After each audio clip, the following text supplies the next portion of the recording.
Hey there, welcome to my February wrap-up.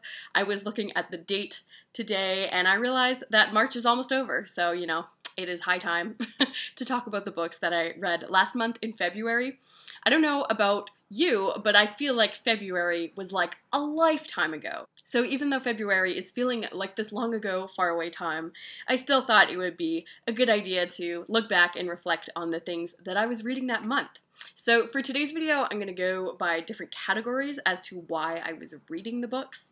So our first category involves books that I read because of upcoming movies and TV shows. My next category, I have one play that I read in honor of Valentine's Day. Then I have some books that I checked out because it was Black History Month. And then I have some books that I read for Canada Reads. So we will go in that order. So starting off, my favorite thing that I read this month was a graphic novel series, and that was Locke and Key. This is written by Joe Hill and illustrated by Gabriel Rodriguez. And I read the entire 6 volumes of the series this month, even though I really didn't expect to or intend on finishing the series.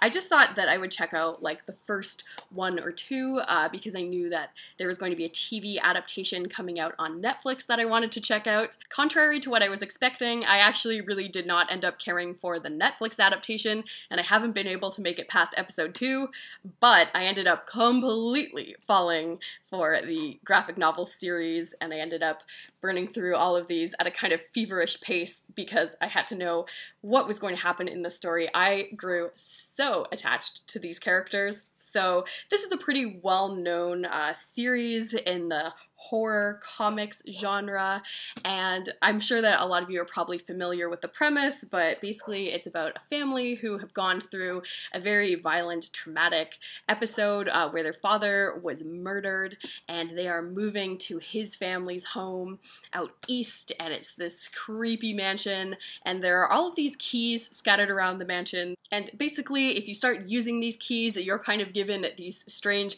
supernatural psychic abilities, and it seems to only really be kids and young adults who are able to work the magic with these keys. So you're kind of finding out about this world and these abilities as the kids are in the story, and each story gets kind of more intense as the stakes become higher and higher and you find out what's really going on in this world, even though it starts off at a pretty dark place. This first volume is very bleak. You really get a sense of what this family is going through, the pain that they're suffering, their survivor's guilt. All of these really messy feelings, I think, were developed with such care and attention in this series, and they definitely make mistakes and they're not perfect people, but they're so fully realized that I was able to form a really strong emotional bond with pretty much every member of this family. Now, to be honest with you, I was at first really put off from reading this series because I thought that I didn't like the artwork style. Something about like how the faces look, it just didn't really work for me. And my partner has owned these comics for many years and he's always recommended them to me as something that I'd like, but I just did not gel with the art style, so I had avoided picking them up until now. But after I became more invested in the story, the artwork really wasn't bothering me anymore, and by the time I got to the end of the series, I really think that it's so perfect and fitting for what the series is, I really wouldn't change a thing. So overall, I had an excellent reading experience checking out Locke and Key. It is now one of my all-time favorite comics series, and in particular, I would like to highlight that my favorite volumes of this were Volume 1, that introduced us to the story and the character. Volume 4 was just fun. I felt like the author and the illustrator were taking some more creative risks with the storytelling, so I really enjoyed seeing that work out. And of course, Volume 6 is a real satisfying ending to the story, even though it is a total emotional wrecking ball. Many tears were shed while I was reading this. It did really hit me in the feels, but I think it was a really wonderful conclusion to the series. So yeah, Locke and Key was amazing. I would recommend reading the comics over watching the Netflix series, but if you have been watching the Netflix series and you finished season 1, please let me know what you thought about it and if you think I should continue on with it or not. So Locke and Key kind of set up a trend that I ended up following for the rest of the month, where I would check out some kind of book intending on watching its film or TV adaptation, and then I would just not follow through with it for one reason or another. So, like I mentioned, I didn't make my way through the Locke and Key TV series. I also have 2 books that I wanted to read because their film adaptations were hitting the theaters in February, and I didn't end up actually seeing either of the films, but the books were okay, so I guess I'm glad that I read them still. The first one of these is the classic Greek tragedy that I have been meaning to read for far too long, so I'm glad I finally had an excuse to do so, and that was Antigone by Sophocles. I'd only ever read Oedipus Rex before, so I've been meaning to continue on with this little trio of plays, and I liked Antigone quite a lot. It is a play that just really pulses with intensity and suspense. Like, I feel like this play just hits the ground running. Like, there's an intense conflict right away, and you're kind of stressed out the whole time, but I just could picture this, like, drum beat happening of all the tension. It's a pretty short play. It doesn't take very long to read it, but I was just really impressed with how tense it was the whole time. You know, when you pit some stubborn people against each other and just see what's going to happen. So I really enjoyed this one. I was hoping to catch a French-Canadian film adaptation of this, set more in a modern era, but it was only playing at like 1 or 2 dates at my local indie theater, and then something came up that night, and that didn't end up happening. But I'm still really glad that I read the play, because it was really great. And then the other work that I read, like a lot of people in February, because the film was coming out, and that was Emma by Jane Austen, and this is now my second Jane Austen. She's not an author that I love, but I am kind of warming to her. I did read Pride and Prejudice 2 years ago, and I liked it more than I was expecting to. Emma, didn't really love it. Now, I feel like there were some kind of things going on in my life that I was really busy while I was reading this book, and I feel like I wasn't giving it like my full attention. I couldn't get really swept away in the story. I think that's partly because Emma is kind of one of Jane Austen's more annoying characters. You know, she is kind of someone who goes and kind of makes her own problems, and I just didn't really have a lot of interest in what Emma was doing or how these characters were kind of creating this drama that all seemed kind of needless. So I think if I reread Emma at like a different point in time where I was kind of less stressed about my own life and maybe could care more about these like silly fictional people, I'd like it more. But as it stood, this book kind of annoyed me more than anything else. But I do intend on giving this one another try someday, perhaps when I'm in a more lighthearted frame of mind. But I'm still glad to have crossed this classic off of my checklist, and I still have a lot more Jane Austen to go, so we'll kind of see how I continue to feel about her as I read more of her works. I was pretty excited about the film adaptation for this. I thought the trailer looked pretty fun, but by the time that I was actually wanting to make plans to go to see this in the theaters, social distancing started, so, you know, can't really go out to the movie theaters. But then I saw on YouTube you're allowed to rent some new releases that are playing in theaters right now, but it was $20 to rent Emma for like 48 hours. And while I have no problem spending $20 at the drop of a hat on, say, a book, which, you know, is like a physical object that I get to keep and hold and cherish forever, I really could not justify spending $20 on a film rental when it's probably just gonna go on Netflix in a few months anyway. So didn't end up seeing Emma, but if you did, please let me know. How was it? Is it worth it? Should I look forward to seeing it in the future? Because just didn't end up happening. Moving along, I have one play to talk about that I read because it was the month of Valentine's Day, and this is a play that is about a notoriously dysfunctional marriage between a middle-aged couple, and that is Edward Albee's Who's Afraid of Virginia Woolf. So this play takes place over one night where this old, bitter married couple invites a younger, more idealistic couple over to their house after an event for some drinks, and it just turns into this twisted, hellish night where both couples end up playing these sick mind games with each other, and the couples are like airing out all of their dirty laundry in a really weird and fun kind of way. Now, I was familiar with the content of this play since I have seen the film adaptation, but that was kind of a few years ago, and I was excited to discover the text for myself and to try to interpret the characters in a different way than I had seen in the film, and I had a lot of fun reading this play. The main couple in this play, Martha and George, are just really mean, bitter people. Their lives did not work out the way that they wanted it to, and they are kind of taking it out on each other and on everyone else around them. So even though they are these kind of mean, despicable people, it makes for a fascinating drama and some fascinating psychology, you know, if you want to try to figure out what is going on in their minds and why are they acting this way. So this is just a great play. Recommend it if you're looking for some good drama around a highly dysfunctional relationship. Then for my next category, I have the books that I read in honor of Black History Month.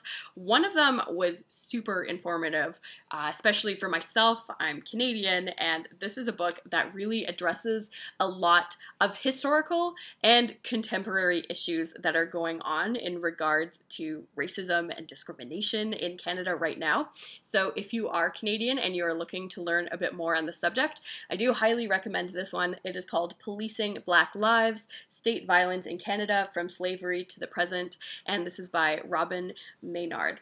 So if you're American, I would say it kind of reminded me a bit of the new Jim Crow, in that it's talking about a lot of like institutional and structural issues that are happening right now. And it also kind of reminded me a touch of Stamped from the Beginning, where it just gives you a lot of context and history about racist ideas and how they've developed over the years. So even though this is a pretty slim volume, it does take you through a lot of Canada's past, through the slavery situation, which in Canada is really not discussed almost ever. I know myself when I was in school, whenever we'd talk about slavery, it would be from an American Southern perspective, like as if cotton plantations were the only places where slavery existed. We really don't acknowledge our own history with that in Canada nearly enough. So I think that it's really important reading for Canadians to get that history and to know the implications that slavery had and continues to kind of have to the present day. I also really appreciated how the author always made the effort to include Indigenous perspectives on certain issues, and she did always acknowledge that the situation is kind of different, like it's a different kind of discrimination that's being practiced, but there are certain things in common with how Canada, as this colonial agent, has kind of acted out against these people. So this was a really powerful read.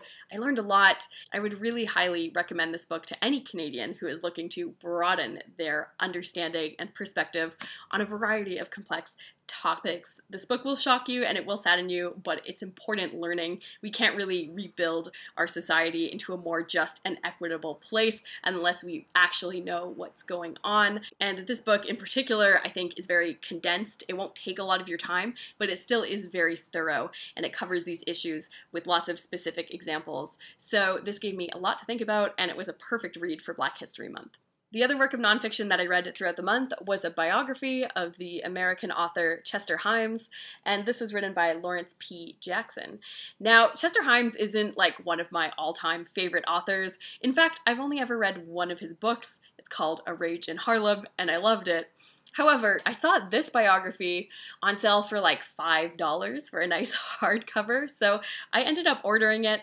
And I thought it would be good during Black History Month to learn more about a kind of underrated African-American author. Because Chester Himes was kind of part of that generation of some really well-regarded authors like Langston Hughes and Ralph Ellison and Richard Wright. But he doesn't really have the same reputation in the scene, but this biography will give you a good overview of that time period and of those other artists, especially as we can see them in relation with Chester and how he formed these kind of troublesome relationships with them and how his work was kind of regarded in a different light, where it's not really studied or taken as seriously, or it wasn't as critically well received as maybe it should have been. I don't know.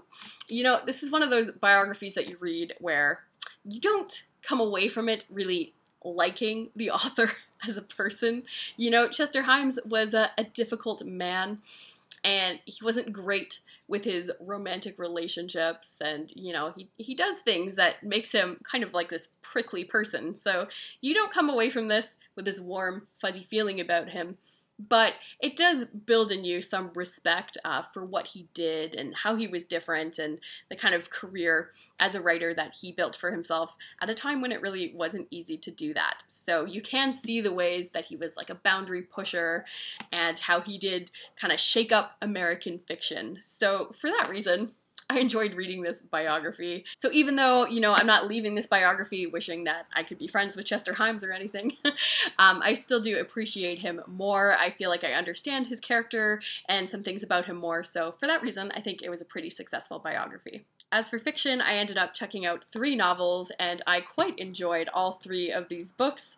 My favorite of the 3 would have to be Mama Day by Gloria Naylor. I have to shout out the booktube channel Book with Lanes because she was the booktuber who put Gloria Naylor on my radar so that when I saw Mama Day at a used bookstore, I grabbed it because she had such a glowing review of this book on her channel, and I just am so thankful that she was talking about this book and this author because I absolutely loved this, and now I'm kind of going around trying to find all the Gloria Naylor that I can because she is seriously underrated.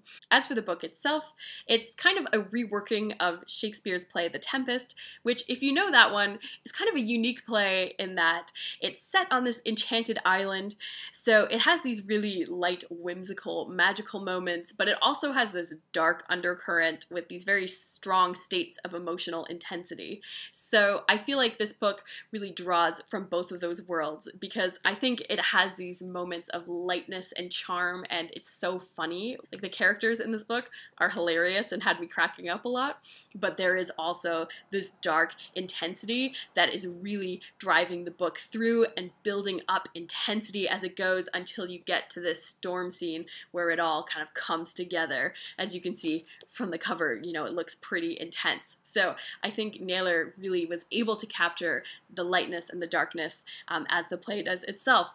I think that this novel was like successful in basically every front that you can be successful in a novel. You know, it has a remarkable plot that keeps you interested and wanting to turn the pages. It has these really endearing characters. The characters are all very complex, and as you go throughout the novel, you keep learning more information about them, and you see how deeply rooted they are to their families' history, their own personal pasts, to their communities, and to the relationships that they form with one another. So it's all fascinating to see those facets work together and form these really rich portraits. And I just loved these characters as well. I enjoyed spending time in their company.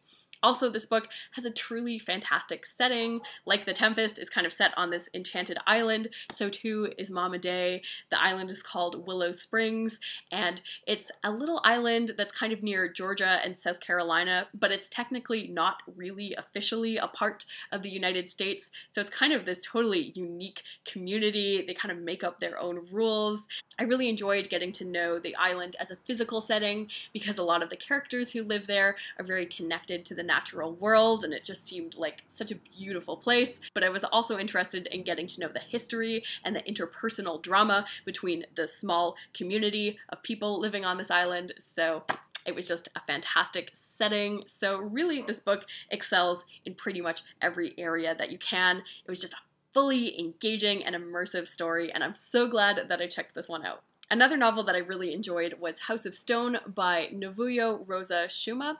So this was a debut novel that came out last year, so it's still pretty new, and this is a book set in Zimbabwe. And I've never read any fiction set there before, and I have to say that I learned a ton, because this book does cover quite a large span of history, but it does so through the form of personal narrative. So it never feels like a textbook, but of course you're watching characters live through these times of change and political turmoil, so you do come away from this knowing a lot more about Zimbabwe. So this book was great. It's one of those books that's just really intense the whole time. You kind of have this pervasive feeling of dread that things are going to be weird and they're not going to work out great. The main character is a guy named Zamani, and he is a creepy dude. Now, I think the author does a good job of trying to humanize Zamani and trying to give us his backstory so that we can understand why he is the way that he is, but still, he's like a creepy, uncomfortable, unsettling kind of character. And basically what's happening at the start of the book is that he has been living with his friend at his friend's parents' house, and his friend has recently gone missing. So this guy's parents are just losing their minds with grief and worry, and they're just so stressed about where their kid is. And meanwhile, Zamani is kind of trying to get closer to his friend's parents because he's not from a close family. He doesn't really have parents or a loving, caring family of his own. So throughout the novel, he's just trying to, like, step by step get a little bit closer with these emotionally vulnerable parents. And he's very deliberate and manipulative in his tactics for how he wants to build this bond.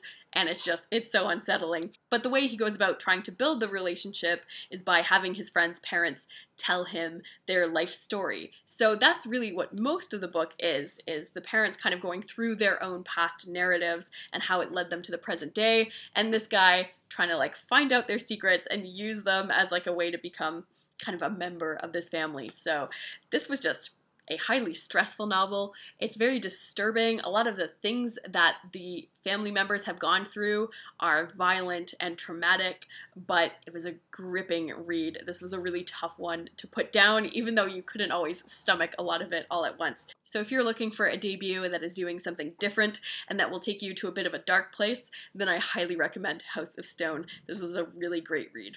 Another debut novel I checked out was Reproduction by Ian Williams. Now, he's a Canadian author who was more well known for his poetry until he dropped his debut novel, which ended up winning the Giller Prize for Fiction, which is kind of like the big literary prize in Canada. Now, I'm not super attached to the Giller Prize. I don't always end up reading the book that wins the prize, but this one did catch my interest, and I heard that it was very innovative in its structure, so that is kind of what drew me to pick it up. And I will say on that front, it did deliver. As I mentioned, the title is Reproduction, and a lot of the sections of the book are kind of structured around some kind of biological concept that has to do with reproduction. So like genetics and DNA strands, all these concepts from biology class that I don't fully remember because science was never really my strong suit, but it was still cool to see how he played around with these concepts to structure each section of the book. It also kind of relates to the concept of the book because this is about multiple generations of a family, so there is reproduction in that sense as people are getting together and making babies and making things even more complicated. So I appreciate that Ian Williams was taking these playful stylistic risks with his text. My only issue with this book is that I enjoyed it on a page-by-page level, but after having finished it now for a few weeks, I wouldn't say that it's a particularly memorable story because nothing all that exciting really happens in this book. It is more about kind of the day-to-day life of this family, and you see them at like 4 different moments of time as they kind of build their relationships with one another. So the characters are enjoyable and they're pretty funny. So like, it's fun to read this book, but I'm not really sure that it left me with any strong, lasting impressions, which is kind of what I would look for out of a prize-winning novel, something that really makes me reconsider the world or Canada. This book is set in Southern Ontario, which is where I'm from, so a lot of it felt like very fun and familiar for me, but I don't know that this book had a large, lasting impact on me. So ultimately, I'm glad that I checked this one out. It was an entertaining look at this unconventional group of characters that kind of work together to form this sort of family unit. So I thought that it was creative and playful, but just ultimately wasn't quite as weighty as I was hoping that this big prize-winning book would be. And last up in this category, I have a graphic novel called Bottom Fours. It's by Ezra Clayton Daniels and Ben Passmore, and it's being marketed as gentrification horror, which love the concept of. You know, it's about this girl here, she's trying to make it as a fashion designer, her career's not going so well, so she ends up getting this apartment studio space in a bit of a run-down neighborhood and in this creepy, sketchy apartment building. So it's kind of about her moving in and realizing that there are some really weird things that are going on in the building. What I liked about this book is that it's just incredibly colorful, so it's fun to look at. The story is intriguing at first as you're trying to figure out what's happening in this building, and I liked that it included the social commentary about gentrification. However, I didn't really feel like this book succeeded as horror for me. I didn't find the building particularly scary or any of the scenes that haunting or memorable, so while it was kind of like a creepy idea, I don't think it built to anything magnificent, so it was fun to flip through, but nothing all that memorable in the end. Next up, there were 3 books that I ended up reading because they were on the Canada Reads shortlist. I've talked about Canada Reads before on my channel, but if you are not sure what that is, basically it is this unique little event that occurs in Canada where these celebrities or public figures each choose to represent a different Canadian novel, and they get together and have these kind of debates. They knock out a different book each day, and then by the end you have your final champion that is some kind of book that like every Canadian should read. Now, usually what happens every year, the competition just kind of makes me angry, so I kind of hate watch Canada Reads, but I can't help myself. I usually don't read all of the books on the shortlist, but this year I had already read 2 of the books, so I thought, why not? Let's try to just read the whole thing. And unfortunately, even though I am ready and I've finished the shortlist, because of all of the cancellations that have been going on, Canada Reads has been postponed since they can't really get together in a public space right now. So I'm not sure if it will be rescheduled or what's going to happen with that. So even though I'm prepared, Canada Reads is not currently happening like it should have been happening this week. But anyway, out of these 3 books that I read, my favorite of them was From the Ashes by Jessie Thistle. I listened to this one on audio and it was narrated by the author, and this is just like a good, like, straight up memoir. Jessie Thistle isn't trying to be very fancy or artful about how he's telling his story. Rather, it's just very honest and it's very direct, and I found it to be pretty effective. Like, it's a very powerful story. Basically, Jessie Thistle just walks you through his life story. In his childhood, his father abandons him and his brothers, and they have to get raised by his grandparents. And then in his teen years, he becomes a bit troubled. He starts making these bad decisions, and he gets kicked out from his grandparents' house. Then he starts getting into drugs. He drops out of school. He starts making some very poor life choices, and ultimately he ends up experiencing homelessness, which then leads to incarceration. So he hits some pretty low moments of rock bottom in this text, but really it is his tale of resilience and how he ended up getting his education in prison and totally changing his mindset and embracing his Métis heritage. So it really is a story of survival and resilience, and like I mentioned, it is quite simply told, but that does allow you to build this connection with the author. Like, you really do feel like you know Jessie Thistle and you can't help but admire him and his spirit. So I think that this is a kind of memoir that will appeal to a lot of readers, and I think that Jessie Thistle's life story is very compelling. So this is one that I could see doing really well on Canada Reads because it touches a lot of issues, but it never does so in this kind of like depressing, downtrodden way. Jessie Thistle is all about making choices and being empowered yourself and in control of your own life. So I think it's a really wonderful read. So if you like memoirs, consider checking that one out. The other memoir that I read was We Have Always Been Here by Samra Habib. This one I didn't enjoy quite as much as Jessie Thistle's, but it's still an important story from an underrepresented identity. Basically, Samra Habib's memoir is exploring her own identity as a queer Muslim woman and how basically she's worked her whole life to have these 2 pieces of her identity work in harmony. So coming to terms with her faith and how to incorporate her sexuality in that and how to become a stronger person from that journey. So I'd say my favorite part of this memoir had to do with her childhood in Pakistan. It was very evocative how she wrote about her lifestyle then. And it was very fascinating seeing her journey coming to Canada and that difficult immigrant experience and feeling alienated. And also she was going through with this arranged marriage situation when she was in high school. So that was very stressful to read about. I found the second half of the memoir kind of lost its focus, so I wasn't quite as interested in that half. However, like I mentioned, I'm really glad that Samra is coming out and telling her story, and I think that there are a lot of people who can benefit and gain strength from hearing about her experiences. So again, glad I checked it out. And then the last Canada Reads finalist that I read was Radicalized by Cory Doctorow. This one is by far my least favorite on the short list. Not that I think that it's terrible or anything. It just doesn't really appeal to me the way that Cory Doctorow tells his stories and presents his themes. Because basically this isn't really a novel. It's kind of a set of 4 short stories, and each of them are describing some kind of like contemporary issue. It reminded me a lot of the TV series Black Mirror, where you kind of take this what-if scenario and play it to its extreme situation. So I can see why this book was picked for Canada Reads, because it does explore a lot of contemporary issues. But what I didn't like about it is that the author is very heavy-handed in how he presents those themes. So he makes it very clear to the reader what he's trying to do with each story and why they matter. So I just didn't really get along with his writing style. I will say, out of the 4 stories in this collection, my favorite by a lot was the titular story, Radicalized, because that one just seemed very chilling in that it seemed like it should be something that has already happened, or that could very plausibly happen.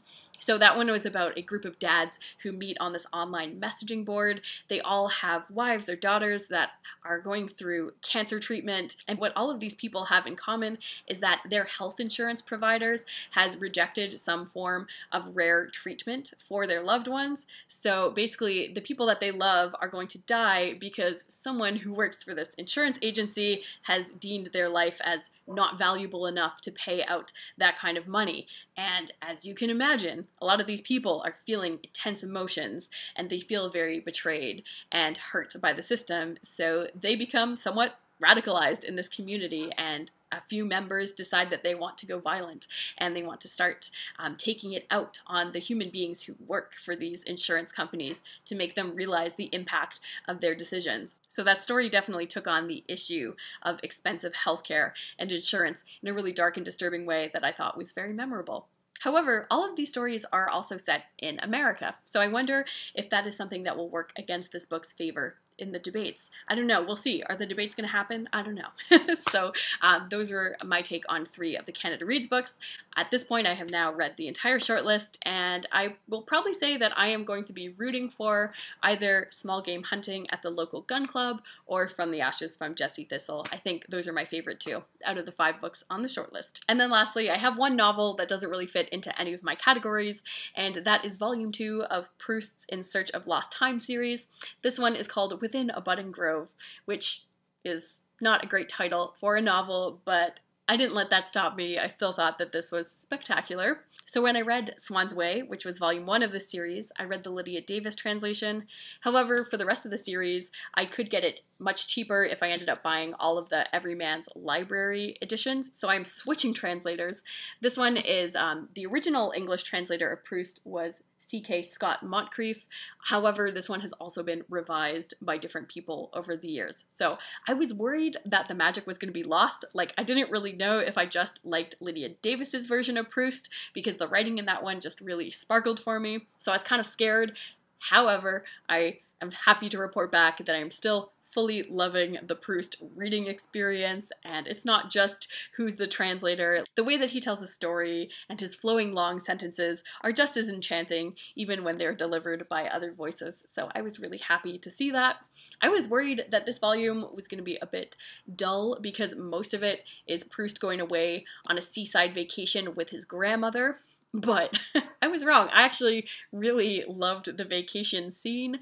It was a lot more fun and dramatic than I was expecting, especially because our young narrator ends up falling in love with another girl, getting totally obsessed, and you get to see where that relationship ends up at the end of this book. Really though, I don't read these books for the plot. It is fully just about how Proust depicts these moments of life in such a real and powerful way. There are so many wonderful passages in my copy of this book that I have underlined, just so many observations that he makes about life and the seaside and the passing of time. So I'm very pleased to have enjoyed volume 2 of this series so much. It's just keeping me very excited and motivated to keep on reading with the whole series. So this one was a lot of fun, with a lot of great insights on adolescence, these reckless, passionate teen years. So quite liked this one, and I'm excited to keep on going with the series in 2020. So that's it for all the books that I read in February. Since it is almost the end of March, hopefully I will see you again pretty soon for my March wrap-up. I read a lot less books because in March I read only long books. So I'm excited to share how those mammoths went for me at the end of March. Anyway, thanks so much for stopping by and checking out this video. I hope that you are taking care, doing well, and reading a lot. So thanks so much for watching this video, and I'll see you again later.